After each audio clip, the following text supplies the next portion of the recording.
السلام علیکم everyone, welcome back to our YouTube channel جویریاز ورلڈ۔ آج ہم جس ٹاپک پہ بات کرنے والے ہیں وہ ہے اسرائیل اور فلسطین کی جنگ۔ اسرائیل کس طرح سے فلسطین کے اوپر قبضہ کرتا جا رہا ہے اور فلسطین کے لوگ چاہے وہ کرسچین ہیں چاہے وہ مسلمان ہیں، وہ کس طرح سے روز آج 25 ڈیز ہو چکے ہیں اس وار کو، کہ جب حماس نے حملہ کیا اسرائیل کے اوپر اور اس کے بعد اسرائیل نے جو کاؤنٹر اٹیک کیا ہے فلسطین کے اوپر، غزہ کے اوپر، تو کس طرح سے 25 دن ہو چکے ہیں اس کو گزرے ہوئے، اور روز ہر ایک گھنٹے کے بعد بمباری ہوتی جا رہی ہے، اور کس طرح سے جو لوگ ہیں وہ اپنی جانیں دے رہے ہیں، بچے ہیں، عورتیں ہیں، اور ہر طرح کے مطلب ایک قسم کا انتشار کی فضا ہے دونوں ملکوں کے درمیان، اور اس طرح کی نیوز اور اس طرح کے فوٹیجز آ رہی ہیں جو ہم دیکھ نہیں پا رہے کیونکہ یہ ہیومینٹی کے خلاف ہے، اور کس طرح سے اسرائیل جو ہے وہ فلسطین کے اوپر قبضہ کرتا جا رہا ہے۔ تو اس طرح کی یہ ایک ویڈیو ہے جس پہ ہم آج ریئیکشن دینے والے ہیں، اور وہ ہے ہاؤ اسرائیل آکوپائنگ فلسطین ٹیریٹری۔ اور یہ جو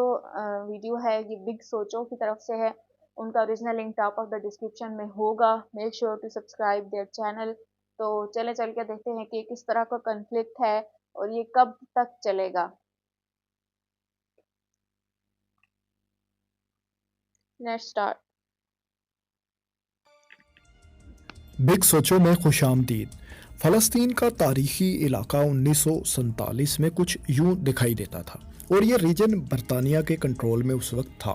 اس دور میں عربوں اور یہودیوں کے درمیان علاقے پر کنٹرول کے لیے ٹینشنز بڑھتی جا رہی تھیں۔ برطانیہ نے بالآخر یہاں سے نکلنے کا فیصلہ کر لیا اور یہ مسئلہ اقوام متحدہ کے سپرد کر دیا گیا۔ اقوام متحدہ نے ریزولوشن 181 کے تحت اس مسئلے کا حل اس خطے کو 2 ریاستوں میں تقسیم کرنا پیش کیا، جسے پارٹیشن پلان آف پیلسطین بھی کہا جاتا ہے۔ اس قرارداد کے مطابق فلسطین کو ایک یہودی اور ایک مسلم عرب ریاست میں تقسیم، جبکہ تاریخی مقدس ترین شہر یروشلم میں خصوصی بین الاقوامی حکومت کے قیام کی ریکمنڈیشنز دی گئیں۔ یہودیوں کے لیے تو یہ حل قابل قبول تھا، جسے انہوں نے فوراً تسلیم کرتے ہوئے مئی 1948 میں اقوام متحدہ کے اس مجوزہ پلان کے مطابق آزاد ریاست اسرائیل کے قیام کا اعلان بھی کر دیا۔ دوسری جانب عربوں کے لیے یہ منصوبہ ظاہر ہے ہرگز قابل قبول نہیں تھا،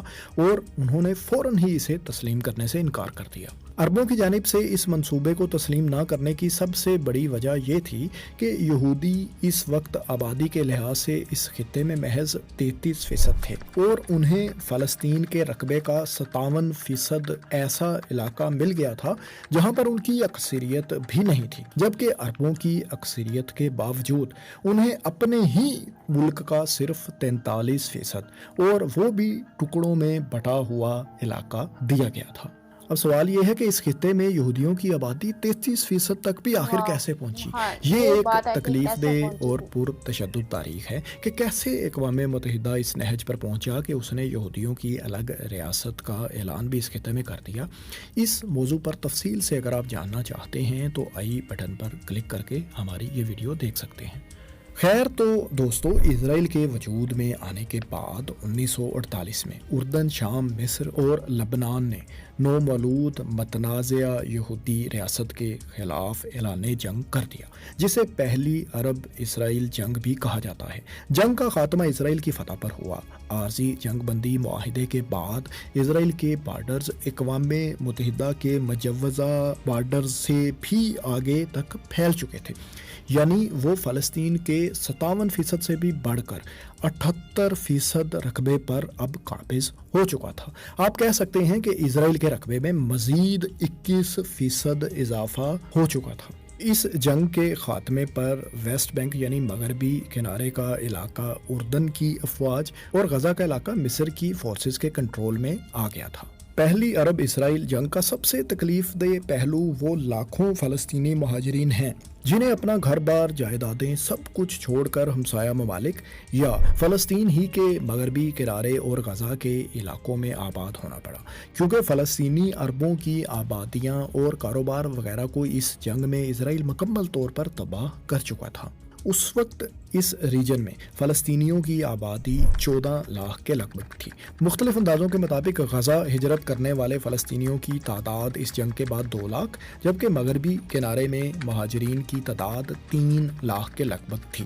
1 لاکھ کے قریب مہاجرین نے ہمسایہ ملک اردن کو اپنا ٹھکانہ بنایا۔ اتنی ہی تعداد تقریباً لبنان ہجرت کر گئی۔ اس کے علاوہ شام، مصر اور دوسرے علاقے میں ہجرت کرنے والے فلسطینیوں کی تعداد بھی لاکھوں میں تھی۔ اگرچہ مصدقہ طور پر تو یہ نہیں کہا جا سکتا، لیکن اس جنگ کے بعد کم و بیش 50% سے زائد فلسطینی ہجرت کرنے پر مجبور ہوئے، اور ان کی تیسری اور چوتھی نسلیں آج بھی اقوام متحدہ کے پناہ گزین کیمپس میں اپنی زندگی گزارنے پر مجبور ہیں۔ دوستو، پہلی عرب اسرائیل جنگ کے بعد بھی عربوں اور یہودیوں کے درمیان کشمکش جاری رہی، اور اگلی جنگ 1956 میں ایک بار پھر ہوئی، جب مصری صدر جمال عبد الناصر نے سوئز کینال کو نیشنلائز کرنے کا فیصلہ کیا۔ اس لڑائی کو دوسری عرب اسرائیل جنگ بھی کہا جاتا ہے۔ تب فرانس اور برطانیہ کے ساتھ مل کر اسرائیل نے مصر پر حملہ کیا اور صحرائے سینا کے علاقے کو اپنے کنٹرول میں لے لیا۔ امریکہ چونکہ اس حملے میں اسرائیل، فرانس اور برطانیہ کے ساتھ نہیں تھا، اس لیے شدید بین الاقوامی دباؤ کے بعد اور امریکہ کے بھی دباؤ کے اثر میں اسرائیل کو یہاں سے بے دخل ہونا پڑا، اور علاقے کا کنٹرول اقوام متحدہ کی ایمرجنسی فورسز نے سنبھال لیا۔ 1967 میں مصری صدر کی طرف سے ایمرجنسی فورسز کی صحرائے سینا سے بے دخلی، اسٹریٹ آف تیران کی اسرائیلی بحری جہازوں کے لیے بندش کر دینا اور کچھ اور وجوہات کے باعث اسرائیل نے ایک دفعہ پھر عربوں سے جنگ چھیڑ دی، جسے تیسری عرب اسرائیل جنگ یا 6 ڈے وار بھی کہا جاتا ہے۔ اس جنگ کے خاتمے پر اسرائیل شمال میں شامی ریجن، گولان ہائٹس، پورے کا پورا ویسٹ بینک، غزہ اور مصر کے صحرائے سینا کے وسیع و عریض علاقے پر بھی اپنا کنٹرول ایک بار پھر حاصل کر چکا تھا۔ یعنی اسرائیل نہ صرف 100% فلسطینی سرزمین پر قابض ہو چکا تھا، بلکہ اس سے بھی زیادہ رقبہ اپنے زیر اثر کر چکا تھا۔ پورے فلسطین کی سرزمین کو اپنے کنٹرول میں کر لینے کے بعد یہودی اور اسرائیلی اب مطمئن تھے کہ انہیں ان کی پرومسڈ ہولی لینڈ مل چکی ہے، جہاں ان کی تاریخ کا ایک بڑا حصہ موجود ہے۔ اس کے بعد ایک بار پھر دنیا بھر سے یہودی ویسٹ بینک کے علاقوں میں آ کر آباد ہونے لگے، اور یہاں چھوٹی چھوٹی غیر قانونی متنازعہ یہودی بستیاں قائم ہونا شروع ہو گئیں۔ فلسطینیوں کو اس پر شدید اعتراض تھا، اور اسی وجہ سے مقامی عربوں اور آباد ہونے والے یہودیوں کے درمیان جھڑپیں بھی معمول بن چکی تھیں۔ یہودیوں کا موقف یہ تھا کہ وہ خالی زمینوں پر آ کر آباد ہو رہے ہیں اور گھر وغیرہ تعمیر کر رہے ہیں، جبکہ عرب دنیا اور بھی دنیا کے بیشتر نیوٹرل ممالک اسے بین الاقوامی قوانین اور اقوام متحدہ کی قوانین کی صریحاً خلاف ورزی قرار دے رہے تھے، کیونکہ یہ بستیاں اس علاقے پر قائم ہو رہی تھیں جسے اقوام متحدہ اپنی قرارداد کے ذریعے فلسطین کی سرزمین قرار دے چکا تھا۔ لیکن دوستو، یہودی سیٹلرز اسرائیلی حکومت کی مکمل حمایت کے ساتھ ہی یہاں آ کر آباد ہو رہے تھے۔ انہیں ویسٹ بینک میں آباد ہونے کے لیے مختلف طرح کی سہولتیں حاصل تھیں، اور گورنمنٹ انہیں زیادہ سے زیادہ پرمٹس اور سبسڈیز وغیرہ جاری کر رہی تھی۔ اسرائیل کی ہاؤسنگ منسٹری نے نئے آباد ہونے والے یہودیوں کے لیے یہاں سڑکوں کے کئی منصوبے بھی مکمل کیے تاکہ انہیں اسرائیل کے دوسرے علاقوں کے ساتھ بآسانی کنیکٹ کیا جا سکے۔ دوستو، اقوام متحدہ بھی ان متنازعہ غیر قانونی آبادیوں کو غیر قانونی قرار دے چکا ہے، لیکن اس کے باوجود یہ سلسلہ رکا نہیں اور آج بھی جاری ہے۔ مغربی کنارے میں اسرائیلی بستیوں کی تعداد اب 279 تک پہنچ چکی ہے، اور یہاں آباد یہودیوں کی تعداد اس وقت تقریباً 7.5 لاکھ سے بھی تجاوز کر چکی ہے۔ یہودی قبضوں سے تنگ آئے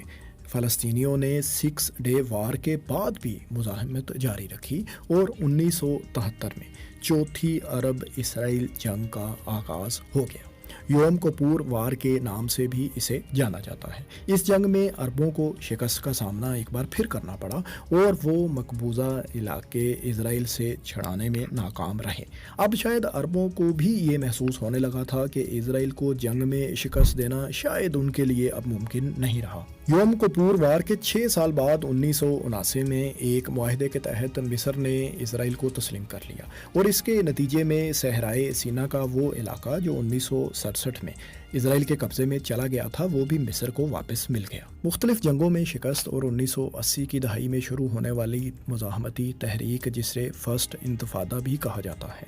کے بعد بالآخر پیلسٹینین لبریشن آرگنائزیشن فلسطینیوں کی تنظیم PLO مسئلہ فلسطین کے 2 ریاستی حل پر راضی ہو گئی۔ اسی سلسلے میں 1993 اور 95 میں ہونے والے اوسلو اکارڈز کے تحت پیلسٹینین اتھارٹی کا قیام عمل میں آیا۔ اس کے بعد ویسٹ بینک کو 3 حصوں ایریا A، B اور C میں تقسیم کر دیا گیا۔ ایریا A ویسٹ بینک یا مغربی کنارے کے کل رقبے کا تقریباً 18% ہے۔ یہ وہ علاقہ ہے جہاں پر اس معاہدے کے تحت ایڈمنسٹریشن اور سیکیورٹی کنٹرول فلسطینی حکومت کے پاس ہی ہے۔ ایریا B مغربی کنارے کا وہ علاقہ ہے جس میں ایڈمنسٹریٹو کنٹرول تو فلسطین کے پاس ہے لیکن سیکیورٹی کنٹرول اس علاقے کا اسرائیل کے پاس ہی ہے۔ یہ علاقہ مغربی کنارے کے تقریباً 22% رقبے پر مشتمل ہے۔ اس کے بعد آتا ہے ایریا C جو مغربی کنارے کے تقریباً 60% رقبے پر پھیلا ہوا ہے اور یہاں پر PLO نے اسرائیل کا اوسلو اکارڈز کے مطابق مکمل کنٹرول تسلیم کر لیا ہے اور یہی وہ علاقہ ہے جہاں اسرائیل کی متنازعہ غیر قانونی سیٹلمنٹس قائم ہو رہی ہیں۔ اوسلو معاہدے میں دونوں فریقین نے غزہ پر بھی فلسطینی اتھارٹی کے قیام پر اتفاق کیا تھا لیکن اسرائیلی فورسز اور کچھ یہودی آبادیاں یہاں بہرحال اگلے 10 سال تک مزید موجود رہیں۔ اوسلو معاہدے کو دونوں طرف سے رائٹ ونگ لیڈرز اور گروپس نے تسلیم کرنے سے انکار کر دیا۔ اسی وجہ سے اس وقت کے اسرائیلی وزیر اعظم یٹزاک رابن کو 1995 میں انتہا پسند یہودیوں کی طرف سے قتل بھی کر دیا گیا۔ سن 2000 میں اسرائیلی وزارت عظمیٰ کے امیدوار ایریل شیرون نے مسجد اقصیٰ کا دورہ کیا۔ اسرائیلی مظالم کے علاوہ یہ ایک ایسی چنگاری تھی جس کی وجہ سے اسرائیلی قبضے کے خلاف دوسری مزاحمتی تحریک کا آغاز ہو گیا۔ یہ مزاحمت 5 سال تک جاری رہی۔ 2005 میں اسرائیلی فورسز اور یہودی آبادکار غزہ کی پٹی کے علاقے سے نکل چکے تھے۔ اگلے سال یعنی 2006 کے فلسطینی انتخابات میں حماس کی فتح کے بعد فتح پارٹی اور حماس کے درمیان خانہ جنگی کا آغاز ہو گیا۔ بالآخر اس تنازع کے نتیجے میں حماس نے غزہ کی پٹی پر اپنا کنٹرول حاصل کر لیا جبکہ مغربی کنارے پر فتح پارٹی کی حکومت قائم ہو گئی، یعنی فلسطینی عرب 2 ٹکڑوں میں واضح طور پر بٹ گئے۔ غزہ کی پٹی کا علاقہ اس کے بعد سے آج تک انتہائی سخت اسرائیلی بلاکیڈ اور پابندیوں کا شکار ہے۔ یہاں رہنے والوں کو خوراک، پانی اور فیول وغیرہ کے لیے مکمل طور پر انحصار اسرائیل پر ہی کرنا پڑتا ہے، جبکہ مغربی کنارے میں بھی غیر قانونی یہودی بستیوں میں لگاتار اضافہ ہوتا چلا جا رہا ہے۔ جیسا کہ آپ جان چکے ہیں کہ یہاں بھی زیادہ تر علاقہ اسرائیل ہی کے کنٹرول میں ہے۔ اوسلو اکارڈز معاہدوں کے مطابق یہودی لوگ ہی زرخیز زمینوں پر بھی قابض ہیں، انہیں پانی بھی عربوں کی نسبت وافر مقدار میں میسر ہے، جبکہ دوسری طرف فلسطینیوں کا یہاں آزادانہ طور پر نقل و حرکت کرنا بھی شدید مشکلات کا باعث بنتا ہے۔ انہیں جگہ جگہ چیک پوسٹ پر روکا جاتا ہے، ان کی تلاشی لی جاتی ہے۔ یقیناً یہ ایک مشکل اور تکلیف دہ زندگی ہے جو عرب فلسطینی اپنی ہی سرزمین پر گزار رہے ہیں، اور شاید یہی وجہ ہے کہ یہ لوگ اب موت سے بھی خوف نہیں کھاتے اور اپنے سے کئی گنا طاقتور اسرائیل کے خلاف دہائیوں سے شدید مزاحمت جاری رکھے ہوئے ہیں، جس کی حالیہ مثال ہم آج کل دیکھ رہے ہیں۔ پہلی عرب اسرائیل جنگ کے بعد فلسطینیوں کی ہجرت اور مہاجر کیمپس میں زندگی گزارنے کا جو سلسلہ شروع ہوا تھا وہ بدقسمتی سے آج بھی جاری ہے۔ صرف یہی نہیں، اسرائیل دوسرے ممالک میں جانے والے فلسطینیوں کی اپنے وطن واپسی میں بھی رکاوٹ بنتا ہے۔ یوں شاید وہ آبادی کے تناسب کو ڈسٹرب کر کے لانگ ٹرم میں پورے کے پورے خطے پر اپنا یعنی یہودیوں کا حق ثابت کرنا چاہتا ہے۔ اس بات کا اندازہ آپ یوں لگائیں کہ اس وقت دنیا میں تقریباً 1,40,00,000 فلسطینی آباد ہیں، اور ان میں سے 38% ایسے ہیں جو مغربی کنارے یا غزہ میں موجود ہیں، جبکہ 62% فلسطینی ایسے ہیں جو اپنے وطن سے ہی باہر زیادہ تر مہاجرین کیمپس میں زندگی گزارنے پر مجبور ہیں۔ یہاں یہ بھی یاد رہے کہ حالیہ حملوں کے بعد اسرائیل غزہ سے فلسطینیوں کو نکل جانے کا حکم بھی دے رہا ہے، اور ایسا عین ممکن تھا کہ شہری اس جنگ زدہ ماحول میں ہجرت کر بھی جاتے، لیکن ہمسایہ ممالک مصر وغیرہ بھی مہاجرین کا مزید بوجھ افورڈ کرنے کی پوزیشن میں نہیں، اور مصر کو یہ بھی معلوم ہے کہ ایک دفعہ مہاجرین فلسطین سے نکل گئے تو اسرائیل ان کو واپس اس سرزمین پر کبھی بھی جانے نہیں دے گا۔ اب ہمسایہ ممالک بھی انہیں مزید قبول کرنے پر تیار نظر نہیں آتے، بدقسمتی سے۔ دوستو، 2 اسٹیٹ سلوشن یعنی 2 ریاستی حل کی باتیں تو زبان زد عام ہیں، لیکن جس طرح اسرائیل ویسٹ بینک میں متنازع اور غیر قانونی اپنی بستیاں قائم کر چکا ہے اور ان کو مزید بھی کرتا چلا جا رہا ہے، انہیں دیکھ کر تو یہ نہیں لگتا کہ اسرائیل کبھی بھی اس حل پر ایگری ہوگا۔ آپ کی اس بارے میں کیا رائے ہے؟ آپ کو کیا لگتا ہے کہ یہ مسئلہ کبھی عالمی طاقتیں حل کروائیں گی، یا عرب فلسطینی بدقسمتی سے اسی طرح اپنی قربانیاں پیش کرتے رہیں گے؟ شکریہ۔ یہ تھی ویڈیو جس میں دکھایا گیا تھا، ایک تو وہ ویڈیو ہمیں دیکھنی ہے کہ جس میں کہا گیا کہ اسرائیل کس طرح سے فلسطین میں آباد ہوئے تھے، اور لیکن جب وہ آباد ہو گئے تو اس کے بعد انہوں نے آہستہ آہستہ وہ لوگوں کی جو خالی زمینیں ہیں اس پہ قبضہ کرتے گئے، اور آہستہ آہستہ جو فلسطین کا علاقہ تھا وہ اپنے قبضے میں کرتے گئے، اور اس کے مقابلے میں جتنی بھی عرب نے جتنی بھی جنگیں کی آج تک فلسطین کی حق میں، جتنے بھی عرب ممالک نے جنگوں کا آغاز کیا اسرائیل کے خلاف، تو ہمیشہ شکست جو ہے وہ عرب ممالک کو ہی، اور اس کے مقابلے میں کیا ہوتا تھا کہ اسرائیل مزید ہی اپنا جو ایریا تھا وہ فتح کر لیتا تھا اور مزید اس کے قبضے میں آ جاتا تھا، اور ایک صرف یہ غزہ اسٹرپ اور مغربی علاقے بچ گئے تھے جس میں ابھی فلسطینی آباد تھے۔ اور جس طرح سے یہ کہا گیا ہے کہ فلسطین کی ہی ایک ایسی پارٹی تھی جس نے بعد میں 2 ریاستی منصوبے کو تسلیم کر لیا تھا، اور اسرائیل کو اسرائیل کے ساتھ معاہدہ طے پا گیا تھا کہ بھئی اب 2 ریاستیں ہوں گی، کہ ایک حصے پہ فلسطینی رہیں گے اور دوسرے حصے پہ اسرائیلی رہیں گے، لیکن پھر بھی اسرائیل نے اپنی غیر قانونی آبادیوں کا سلسلہ بڑھاتا چلا گیا، اور جس کے مقابلے میں کہ فلسطین میں ایک اور پارٹی بن گئی جو اس معاہدے پہ راضی نہیں تھی کہ 2 ریاستی معاہدہ طے پایا جائے، اور وہ یہ نہیں چاہتے تھے کہ اسرائیل جو ہے وہ ہماری ملک کے اوپر قبضہ کرے اور مزید علاقوں کے اوپر قبضہ کرے، اور اس میں سے اب یہ 2 پارٹیاں ہیں، جو ایک پارٹی غزہ کے اوپر جو جس کو حماس کہا جاتا ہے، وہ غزہ جو ہے وہ حماس کے انڈر ہے، اور باقی جو مغربی فلسطین ہے وہ فتح پارٹی کے انڈر ہے، جس کی وجہ سے وہ باقی حماس نے جو ہے وہ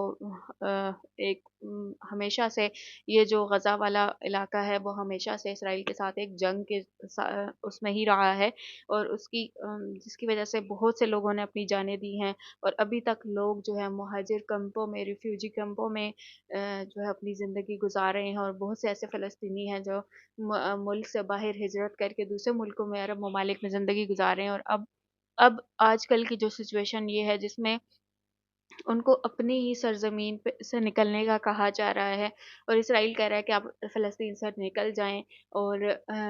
جس کی وجہ سے وہ نکلنا بھی چاہتے نکل بھی جاتے، لیکن کیونکہ ان کے لیے بارڈرز کلوز کر دیے گئے، جتنے بھی ان کے ہمسایہ ممالک تھے وہ ان کو مزید تسلیم نہیں کر رہے، کیونکہ پہلے ہی کافی فلسطینی وہاں پہ ہجرت کر کے جا چکے تھے، اور اب وہ مزید ان لوگوں کو تسلیم نہیں کر رہے، اپنے پاس جگہ نہیں دے رہے، اور جس کی وجہ سے وہ بہت سے بچے، عورتیں سب اپنی جانیں دے رہے ہیں، اور اگر وہ اپنی سرزمین سے نکل بھی جاتے ہیں، وہ ان کی زمین ہے، اگر وہ وہاں سے نکل جاتے ہیں تو اسرائیل پورے فلسطین پہ اپنا قبضہ کر لے گا، اور فلسطین جو ہے وہ ایز اے ملک یا ایز اے ریاست ختم ہو جائے گا، اور وہاں پہ کسی وہ عرب ملک نہیں رہے گا، پھر وہ یہودیوں کا ملک کہلائے گا۔ تو یہ ایک سٹوری ہے، اور یہ آج کل کی صورتحال ہے جس میں ہم روز دیکھ رہے ہیں کہ ایک نسل کشی کی جا رہی ہے فلسطینیوں کی، جو بہت غلط ہے۔ جان چاہے کسی کی بھی ہو، یہودی کی ہو،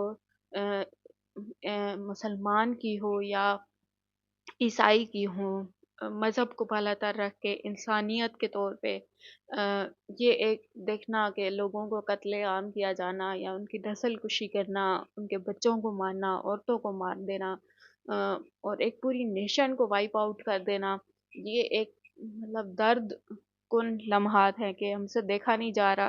اور نہ ہی وہاں پہ کوئی ایڈ فراہم بھیجی جا سکتی ہے، کیونکہ بارڈرز کلوز کر دیے گئے ہیں۔ اسرائیل نے پورا ایک ایریا، ظاہر ہے کہ پورا فلسطین کا ایریا اس کے قبضے میں ہے، اور صرف غزہ اسٹرپ ہے جس کے اوپر وہ بھی چاروں طرف سے ظاہر ہے اسرائیل کے قبضے میں ہی ہے، تو وہاں پہ کوئی ایڈ نہیں پہنچائی جا رہی۔ ہاسپٹلس کے اوپر اسرائیل جو ہے وہ بمباری کر رہا ہے، اور یہ سب سچویشن بہت ہی مشکل حالات ہیں، اور کیا یہ ورلڈ وار 3 کی طرف جائے گی سچویشن، یا یہیں پہ ختم ہو جائے گی؟ ابھی تو فی الحال کوئی جنگ بندی یا سیز فائر کا اعلان نہیں کیا گیا، لیکن ہم دعا کرتے ہیں کہ سیز فائر ہو جائے، اور وہاں کے لوگ تھوڑا سکون کی زندگی گزار سکیں، اور وہاں کے لوگ اس ڈر خوف کے بغیر تھوڑے کچھ دن سکون سے رہ سکیں۔ وہ تو اپنے مطلب جو ان کے گھر والے جو شہید ہو چکے ہیں ان کا غم بھی نہیں منا پاتے، کہ ہر روز ان کے اوپر ہر تھوڑی دیر بعد ایک بم آ کے گرتا ہے، اور ان کو تو مطلب ہر وقت ایک نفسا نفسی کے عالم میں وہ ہیں، اور مطلب وہ کوئی سکون کا سانس لینے کے لیے ان کے پاس جگہ نہیں ہے۔ تو ہم دعا کرتے ہیں کہ یہ جنگ جلدی ختم ہو، حماس اور جو اسرائیل ہے ان کے درمیان، تاکہ وہاں کے سویلینز، وہاں کے جو رہنے والے لوگ ہیں، وہ آرام دہ کچھ دن آرام کی زندگی گزار سکیں، جو ورنہ تو کیونکہ ہر ٹائم ہی وہ جنگ میں ہے اسرائیل کے ساتھ۔ تو یہ تھے ہماری ویڈیو، ملیں گے نیکسٹ ویڈیو میں، ہم مزید اس طرح کی انفارمیٹیو ویڈیوز آپ کے لیے لاتے رہیں گے، تب تک کے لیے اللہ حافظ۔